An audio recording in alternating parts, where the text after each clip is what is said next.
On Saturday the 13th of November 1897, Stratford police arrived at Dry Bank Farm, Ettington, and began digging up the farmhouse garden. They had in their custody Elizabeth Banish, a 33-year-old unmarried nurse who was suspected of having murdered her illegitimate son, Rhys Banish, aged 2.5 years old.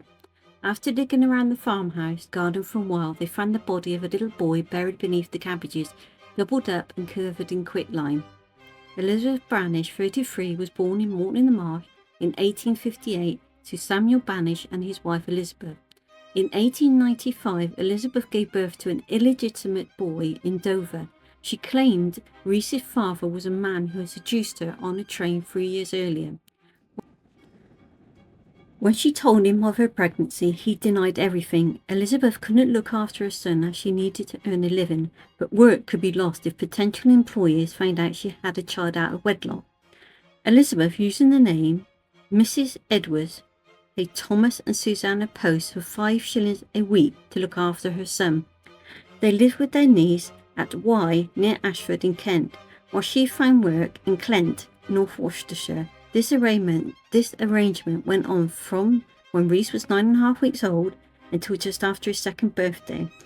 On the 9th of September 1897, Elizabeth Banish arrived at the Post house and told them she was taking Rhys to the farm her brother worked at in Ettington.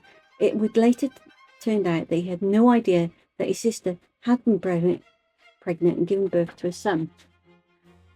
Despite the Post's protest, she took Rhys, but none of his clothes. However, she did promise to write with news about him. On the 11th of September, Elizabeth arrived at Ettington looking distressed. She had a tin box, but there's no sign of her son. In the meantime, the Post had contacted the vicar at Ettington, airing their concerns for Rhys, but he had not seen the child. Suspicion aroused, the police began making inquiries, and on the 22nd of October arrived at the house where Elizabeth was staying at Clent, Worcestershire. They took her into a private room where she was asked if she had a son, and if so, where was he. She refused to answer and told them it was none of their business. However, she then confessed that she did have a son and she'd given him away to a stranger on a train. A search began for the mysterious woman based on the description Elizabeth had provided.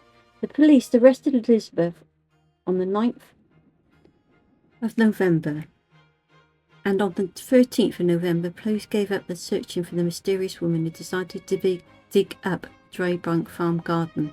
They discovered the body of a little child. On the 15th of November, an inquest into the child's death took place at the Chequers Inn, Ettington. It ended with a verdict of willful murder against Elizabeth Banish. The first trial of Elizabeth Banish for the willful murder of her son started on the 10th of March 1898 at the Warwick Oasis. Elizabeth entered a plea of not guilty and insisted she had given Rhys away to a stranger. After 3 days of debating, the jury were unable to reach a verdict and so was discharged.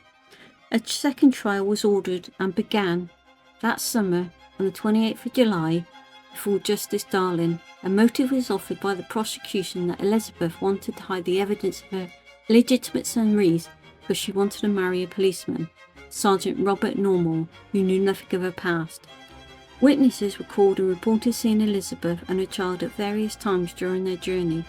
On the 11th of September, Elizabeth and her son were seen travelling in a third-class compartment bound for Bletchley, changing at Blisworth for a second train for Banbury, and then getting on at Towcaster at 4:50 p.m, where Elizabeth paid the access for a second-class carriage. However, by the time she got off the train at Ettington at 8 p.m, Elizabeth was alone. The porter at the Ettington stated that Elizabeth enlightened with a light box and carrying a bundle. The carrier who transported her to Dry Bank Farm, on the other hand, reported the box was heavy and Elizabeth had no bundle. Most of the evidence was circumstantial and the trial ended with an unexpected result. After an hour and a half of deliberation, the jury returned with a verdict of not guilty. Justice Darling, seemingly disgusted with the verdict, left the court without telling Elizabeth she was free to go. The body was never fully identified, and as being that of Rhys, became because the quicklime had destroyed his face. What was known for sure was that the body was that of a 2.5-year-old male, and the death was considered to be suffocation.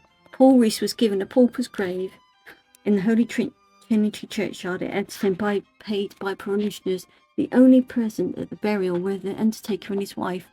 And if you go to Ettington Cemetery, you will see the grave of his uncle and other members of his family, and also a memorial to his cousin who was killed in the First World War. And that, ladies and gentlemen, is the sad story of young Rees Banish, buried at Ettington Cemetery. Thank you for listening.